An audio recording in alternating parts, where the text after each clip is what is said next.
María, una joven empleada doméstica, es contratada por una familia rica. Mientras limpiaba la mansión, bajó al sótano al escuchar un ruido extraño. Lo que encontró allí la dejó paralizada. María caminaba con pasos presurosos por la gran avenida de Les Champs-Élysées en París. A sus 25 años, acababa de llegar desde su pequeño pueblo en España con la ilusión de encontrar un trabajo digno que le permitiera enviar algo de dinero a su familia. Había soñado tantas veces con visitar la ciudad del amor, pero ahora que estaba aquí, se sentía pequeña e intimidada por los enormes edificios y el bullicio interminable. Consultó la dirección una vez más en el arrugado papel que llevaba en el bolsillo. La mansión de los Vanderbilt se encontraba a tan solo unas cuadras de la avenida principal. María ajustó el pequeño bolso de lona que cargaba al hombro y apuró el paso. No quería llegar tarde en su primer día de trabajo. Al doblar la esquina, sus ojos se abrieron desmesuradamente. Frente a ella se erigía un palacete de estilo neorrenacentista, con enormes columnas de mármol flanqueando la entrada principal. Un alto muro de ladrillos rodeaba la propiedad, y María pudo divisar las puntas de setos perfectamente podados asomándose por encima. Se quedó unos segundos maravillada, antes de reunir el valor para tocar el anticuado timbre de bronce. Un mayordomo ataviado con un impecable traje oscuro le abrió la puerta de hierro forjado. María tartamudeó al presentarse, intimidada por los fríos ojos azules del hombre que la estudiaban de arriba a abajo. «Pase, la están esperando», dijo al fin con una leve reverencia antes de hacer un gesto para que lo siguiera por el camino de grava blanca. María caminó tras el mayordomo. Su pequeña maleta de lona chirrió contra los adoquines mientras apretaba los puños para ocultar el temblor de sus manos. Los jardines eran impresionantes, con rosales perfectamente cuidados, alternándose con setos tallados en formas geométricas. Una fuente de mármol con una escultura de una ninfa desnuda arrojaba agua cristalina a un estanque, donde unos peces de colores nadaban perezosamente. El interior de la mansión era aún más majestuoso si cabía. Un impresionante hall de doble altura con suelo de mármol pulido y retratos de los ancestros de la familia cubriendo las paredes los recibió. María se quedó boquiabierta al tiempo que el mayordomo le indicaba que esperara allí mientras iba a anunciarla. Los nervios la invadieron mientras observaba los ostentosos muebles de caoba, las arañas de cristal y las gruesas alfombras persas que cubrían el suelo. ¿Cómo había terminado una chica de pueblo como ella trabajando para una familia tan acaudalada? La realidad era que su primo Francisco, jardinero en la mansión, la había recomendado cuando se enteró de que buscaban una nueva empleada doméstica. El ruido de pasos descendiendo por la escalera de caracol la sobresaltó. María giró sobre sus talones para encontrarse cara a cara con una mujer menuda, pero de porte aristocrático. A pesar de rondar los 50 años, la señora Vanderbilt apenas aparentaba 40 gracias a su cuidado peinado y rostro lleno de discreta, aunque cara cosmética. «Tú debes ser María, la nueva doncella», dijo con una leve sonrisa que no llegó a sus ojos oscuros y profundos. «Sí, señora, un placer conocerla», respondió María con una leve inclinación de cabeza. La señora Vanderbilt la estudió de arriba a abajo antes de hacer un gesto al mayordomo para que se acercara. «Pierre te enseñará cuáles serán tus obligaciones y te instalará en tu habitación en la planta de servicio. Espero que estés a la altura de mis expectativas». Dicho esto, se dio la vuelta y caminó con paso firme a través de unas puertas dobles de roble macizo hacia el interior de la mansión. María la siguió con la mirada hasta que desapareció, incapaz de discernir si la mujer se había mostrado complacida o decepcionada con ella. El mayordomo Pierre le dedicó una mirada impasible antes de indicarle que lo siguiera por un estrecho pasillo lateral rumbo a los cuartos del servicio. El cálido sol primaveral se filtraba por los ventanucos mientras Pierre le mostraba cuáles serían sus tareas: limpiar los numerosos baños, recoger la ropa sucia, sacudir las alfombras, encerar los suelos y mantener impoluta cada estancia de la mansión. También le señaló las zonas prohibidas como los despachos y el salón de baile. La familia Vanderbilt es muy estricta y no tolera el menor fallo. La despedirían sin dudarlo, subrayó Pierre con su voz nasal. María asintió, sintiendo un nudo en la garganta. Realizar las tareas de limpieza no sería un problema para ella, que estaba acostumbrada a las duras faenas desde niña. Lo que más la inquietaba era el ambiente tenso y frío que parecía brotar de cada rincón de la mansión. En las siguientes semanas, María trabajó sin descanso frotando suelos, limpiando retretes y planchando montañas de ropa. Los Vanderbilt parecían poseer más atuendos que todo un pueblo junto.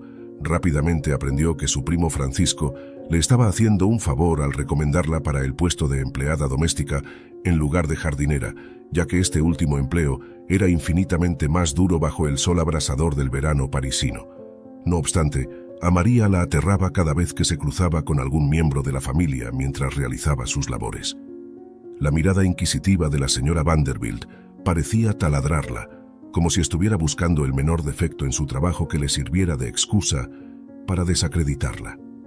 El señor Vanderbilt, un hombre obeso y hosco que olía siempre a whisky barato, la observaba escudriñándola de arriba a abajo con ojos lascivos. Por su parte, los dos hijos de la pareja, dos adolescentes mimados y malcriados, se divertían haciéndole zancadillas y gastándole bromas pesadas como mezclar la ropa blanca con los calcetines sucios. Pero lo que más aterraba a María era bajar al sombrío sótano para cambiar la ropa de cama de las habitaciones de los sobrinos del señor Vanderbilt, dos jóvenes casaderos que vivían allí abajo, prácticamente encerrados debido a su discapacidad mental.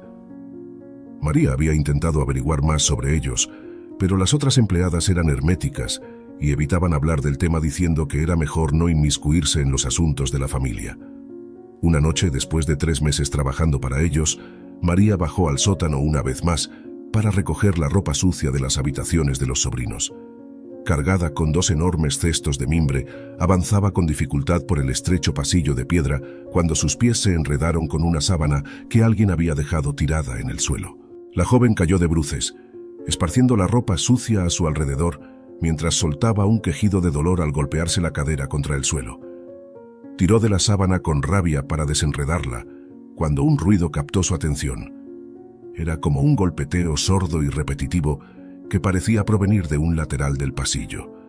María frunció el ceño, incorporándose y acercándose despacio a una puerta de roble maciza que se encontraba al fondo del corredor.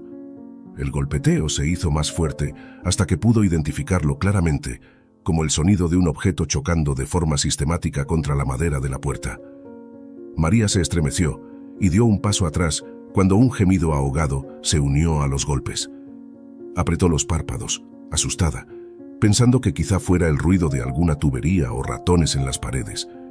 Pero los sonidos no cesaron, sino que se volvieron más intensos. María respiró hondo e hizo acopio de valor para asomarse por el ojo de la cerradura.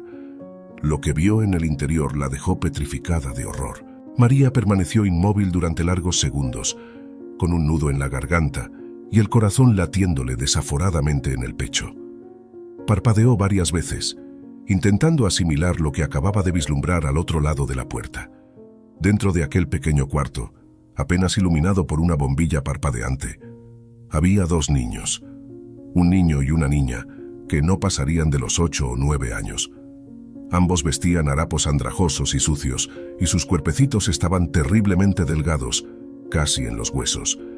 La niña tenía la cabellera enmarañada y sucia, mientras que el niño estaba rapado al cero. Los dos se encontraban agazapados en un rincón del cuarto, acurrucados el uno contra el otro en un vano intento de darse calor. La niña tenía un palo en las manos, y era ella quien lo utilizaba para golpear la puerta de forma insistente, quizá con la esperanza de que alguien los escuchara. María se tapó la boca con una mano para ahogar el grito que pugnaba por salir de su garganta. ¿Qué hacían 2 niños encerrados en semejante lugar? La explicación más lógica era que debían ser los sobrinos discapacitados del señor Vanderbilt, aunque eso no explicaba las deplorables condiciones en las que los tenían retenidos.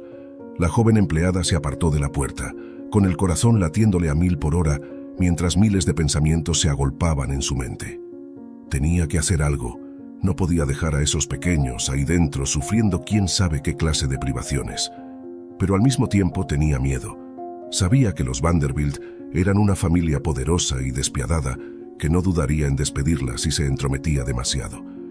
Finalmente, después de caminar de un lado a otro del estrecho pasillo como un animal enjaulado, decidió que debía averiguar más antes de tomar una decisión. Recogió la ropa sucia y subió al piso superior con piernas temblorosas. Se apresuró a poner una carga de lavado y luego fue a la pequeña estancia donde las empleadas solían tomar el té en sus escasos ratos libres. Allí se encontró con Colette, una de las doncellas más antiguas que llevaba trabajando para los Vanderbilt casi 10 años. La mujer se sobresaltó al verla entrar con semejante expresión desencajada. «¿Te encuentras bien, chica? Parece que hayas visto un fantasma», comentó Colette con su marcado acento francés. María vaciló unos instantes y finalmente se sentó frente a ella antes de responder. «He visto algo horrible en el sótano. Hay 2 niños encerrados allí abajo, en condiciones infrahumanas».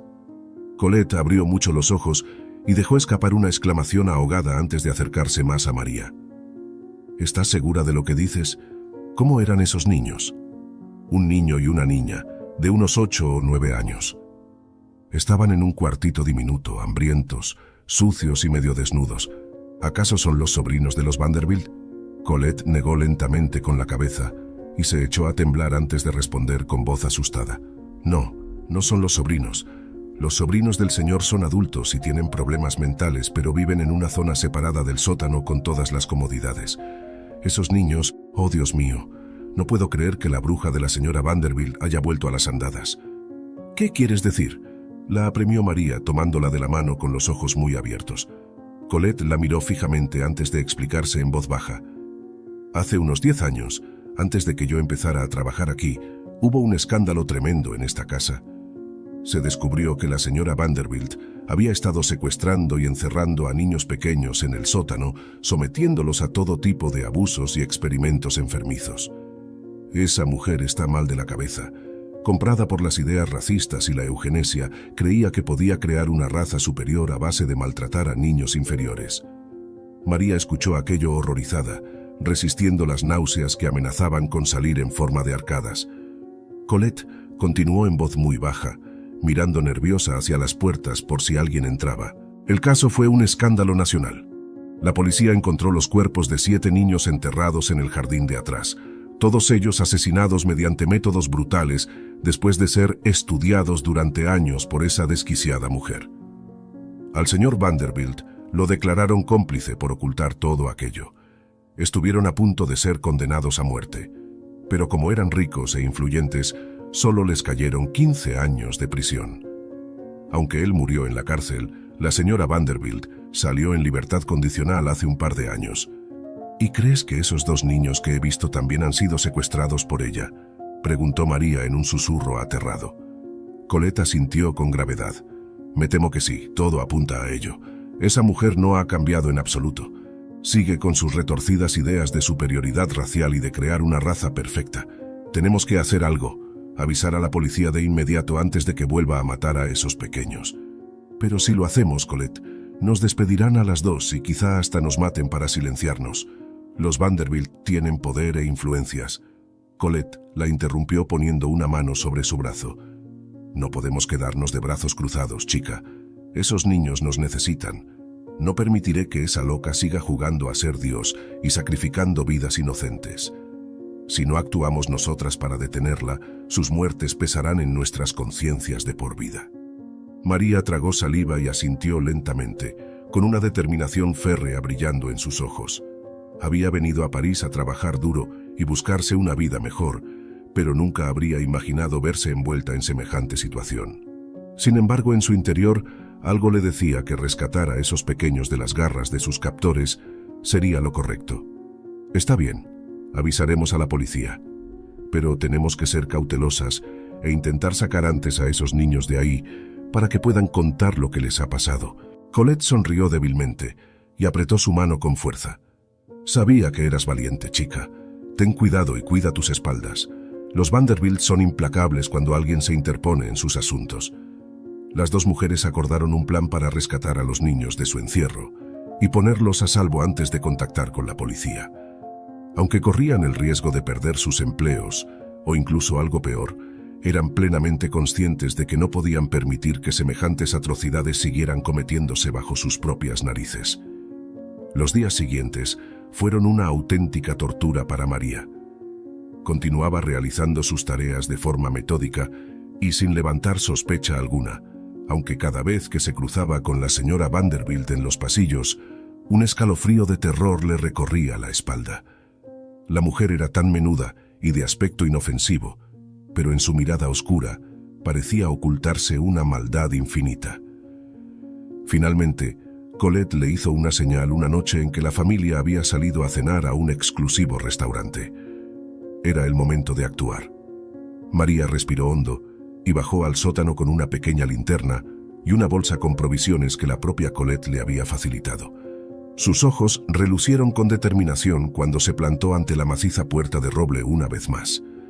Esta vez no vaciló, sino que introdujo las 2 limas que Colette le había proporcionado dentro del viejo cerrojo e inició los movimientos adecuados para forzar la cerradura.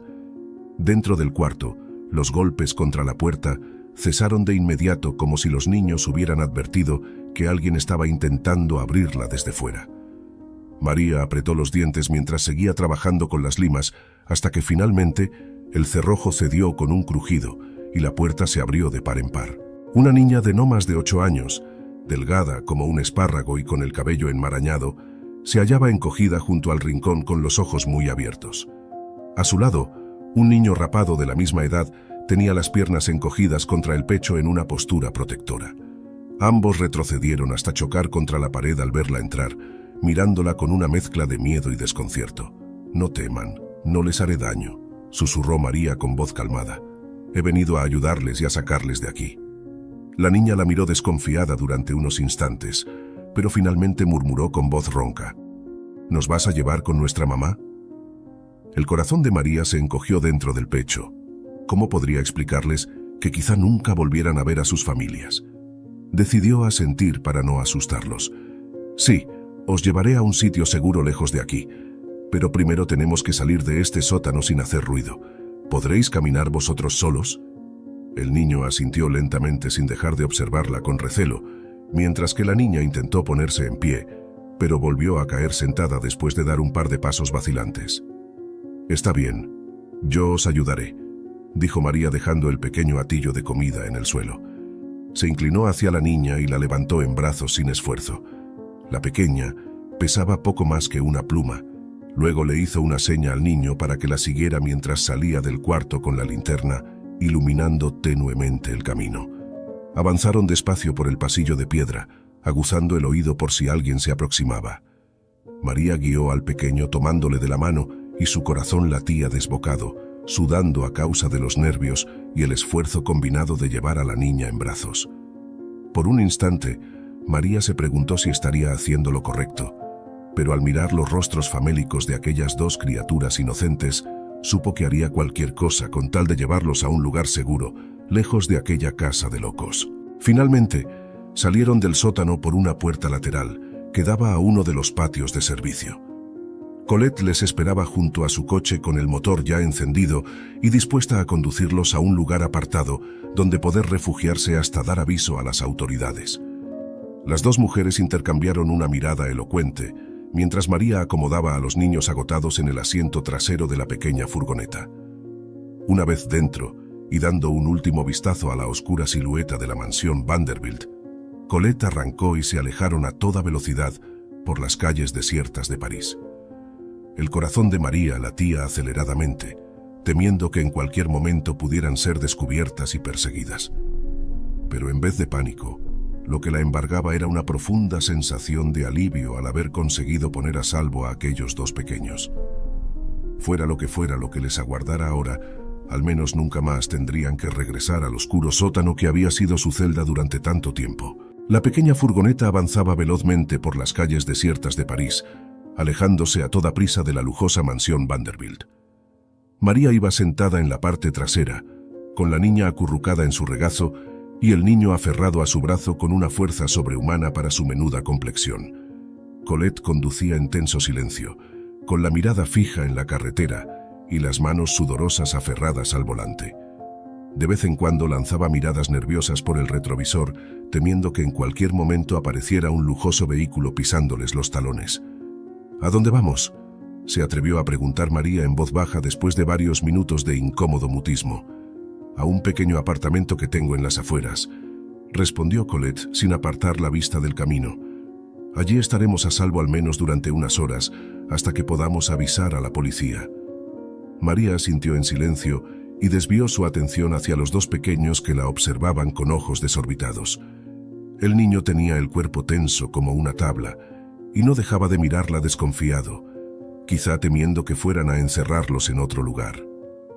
«Estos niños necesitan comer algo y asearse, mira lo desnutridos que están», murmuró María con voz afligida.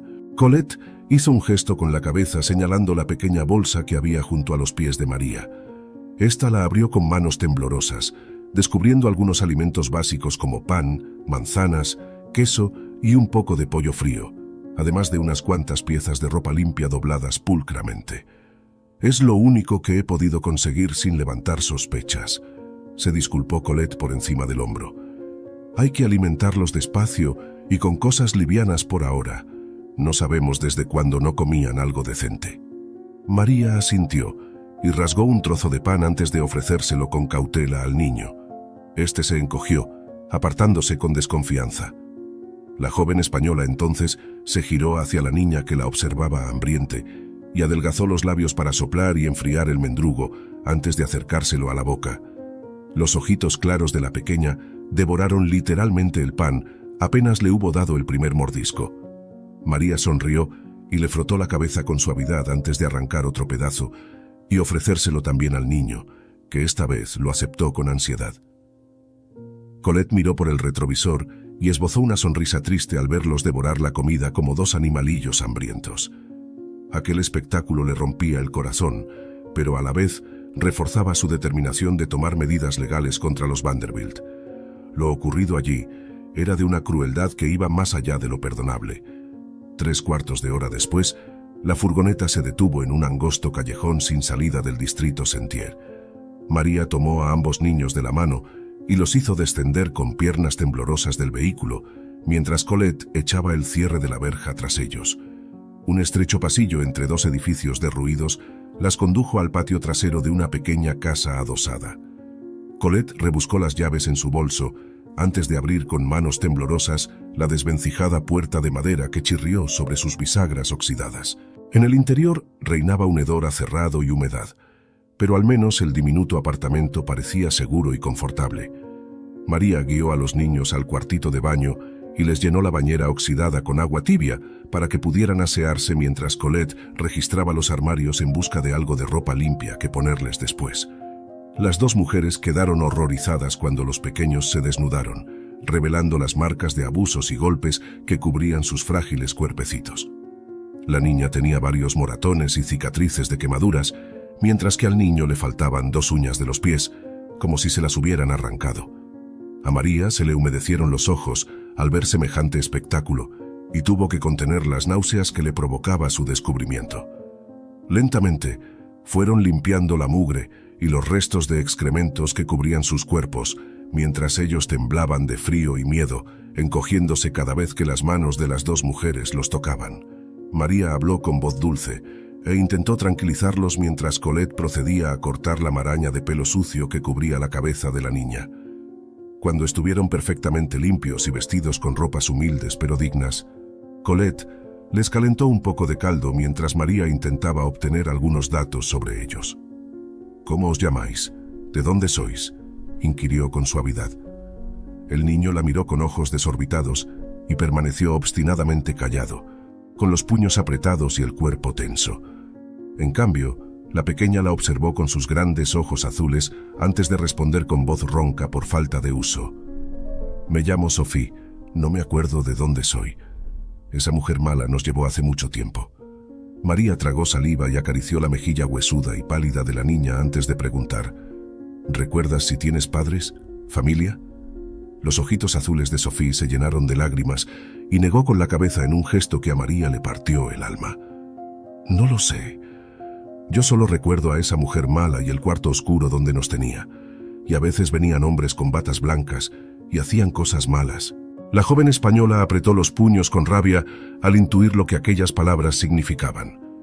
En ese momento, Colette volvió de la cocina con 2 tazones de humeante caldo que depositó ante los niños con suavidad. «Tomad, os vendrá bien para recobrar fuerzas». Sofía aceptó el cuenco con manos temblorosas y empezó a sorber con avidez el caldo. En cambio, el niño se quedó inmóvil observándolas con recelo. María lo miró con ternura y empujó suavemente el tazón hacia él. «Anda, cariño, tienes que comer algo para recuperarte. Nosotras no vamos a haceros daño, os lo prometo». El niño desvió la mirada, apretando los labios con obstinación durante unos segundos. Finalmente, alargó la mano y empezó a beber el caldo de forma compulsiva, como si temiera que se lo fueran a arrebatar en cualquier momento. Colette y María intercambiaron una mirada sombría mientras los observaban engullir la comida con ansias. Aquello reforzaba su determinación de denunciar lo ocurrido ante las autoridades y que los Vanderbilt pagaran por sus crímenes. «Esta noche avisaremos a la policía. No podemos seguir perdiendo más tiempo», murmuró Colette con el semblante grave. María asintió en silencio, aunque una parte de ella sentía un miedo atroz. Sabía que aquello era enfrentarse a poderosos enemigos que no dudarían en tomar represalias si sus sucios secretos salían a la luz. Sin embargo, la joven miró a los dos pequeños y supo que todo riesgo valdría la pena con tal de mantenerlos a salvo. Varias horas después, un fuerte aldabonazo en la puerta del apartamento las sobresaltó. María se apresuró a rodear con sus brazos a los dos niños que se encogieron de terror, creyendo que vendrían a llevárselos de vuelta. Pero Colette abrió la puerta sin miedo, revelando a dos hombres de rostro severo que se identificaron como oficiales de policía. «Ustedes han efectuado una llamada denunciando un caso de secuestro de menores. ¿Es eso cierto?», inquirió uno de ellos con expresión grave. Colette intercambió una mirada con María antes de responder con voz firme. «Así es, oficial, y es más grave de lo que se imaginan, me temo. Por favor, pasen y vean con sus propios ojos». Los fornidos policías se adelantaron con pasos cautelosos hacia el interior del pequeño salón. María les hizo un gesto para que se sentaran y acto seguido tomó de la mano a los dos niños y los situó justo frente a ellos. Los agentes palidecieron al reparar en el estado ruinoso y físico de los pequeños. «Explíquense, señoritas», ordenó el agente mientras su compañero tomaba nota con gesto adurido. Colette fue la primera en hablar y narró con voz pausada cómo 2 días atrás María había descubierto a los niños encerrados en unas terribles condiciones en el sótano de la mansión Vanderbilt, donde ambas trabajaban como empleadas domésticas. Explicó que habían decidido sacarlos de allí al comprobar el grado de desnutrición y maltrato al que estaban siendo sometidos. «Y lo peor es que no es la primera vez que esa familia realiza este tipo de atrocidades con niños», continuó Colette con tono acusador. «La señora Isabel Vanderbilt fue encarcelada hace años por el secuestro, tortura y asesinato de al menos 7 niños en esa misma mansión. Y por los indicios que hemos visto en estos dos pequeños, tememos que haya vuelto a reincidir en sus prácticas criminales al salir de prisión». Los dos policías intercambiaron una mirada grave mientras uno de ellos interrogaba a los niños con amabilidad. Sophie rompió a llorar presa del terror, incapaz de pronunciar palabra alguna. Pero su hermano miró al policía con ojos enormes antes de lanzarse sobre él en un arrebato de confianza y aferrarse a su brazo con fuerza. «Ella es mala», chilló con voz ahogada. «Nos hacía cosas malas a mí y a Sophie, nos pegaba y nos dejaba sin comida durante días. Por favor, ayúdenos».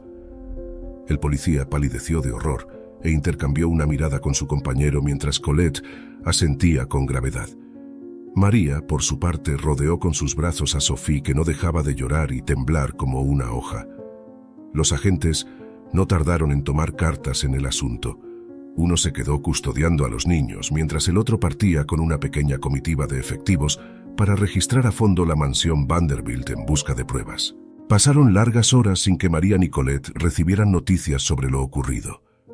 Sophie y su hermanito habían acabado durmiéndose agotados en el cuarto del apartamento, y las dos mujeres velaban su descanso con expresión grave. Finalmente, la puerta se abrió de golpe revelando a un contingente completo de policías con expresiones satisfechas en sus rostros.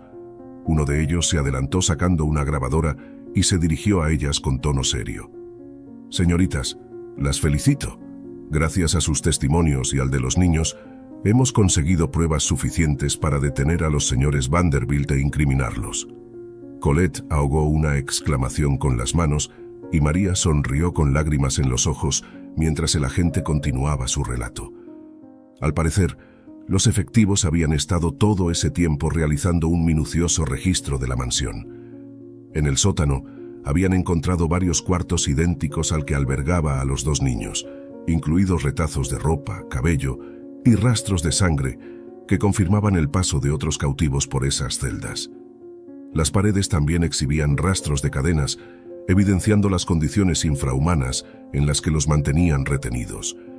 Pero lo más escalofriante había sido el hallazgo del quirófano clandestino que la señora Vanderbilt tenía instalado en el sótano. Un lúgubre cuarto atiborrado de instrumental médico y mesas de operaciones carentes de toda higiene. El análisis de las manchas de sangre confirmó que se habían realizado allí terribles mutilaciones de seres humanos. Para rematar sus investigaciones, en la caseta del jardín, los agentes habían encontrado una pequeña cripta con varios ataúdes infantiles en su interior, todos ellos repletos de restos óseos que correspondían al menos a una decena de niños diferentes. Creo que tenemos un caso claro de secuestro, cautiverio, torturas y asesinato de menores por parte de los Vanderbilt, sentenció el policía tras finalizar su escalofriante relato. Esta vez no podrán escapar de la justicia. Las pruebas son abrumadoras. María rompió a llorar de alivio, y Colette la abrazó con fuerza, ambas conscientes del tremendo riesgo que habían corrido al desafiar a aquella familia de malnacidos. Sin embargo, todo había merecido la pena si con ello conseguían arrancar a esos dos pequeños de las garras de semejantes monstruos. La noticia del nuevo caso Vanderbilt no tardó en saltar a los medios de comunicación, convirtiéndose en un escándalo nacional que acaparó todas las portadas y noticieros. La historia de los dos niños rescatados del sótano donde habían permanecido cautivos durante años, víctimas de experimentos pseudocientíficos en pos de la búsqueda de una raza aria superior, conmocionó a la opinión pública. El proceso judicial se alargó varios meses, durante los cuales Sophie y su hermano tuvieron que prestar declaración y someterse a exámenes médicos que demostraron el terrible maltrato al que habían sido sometidos.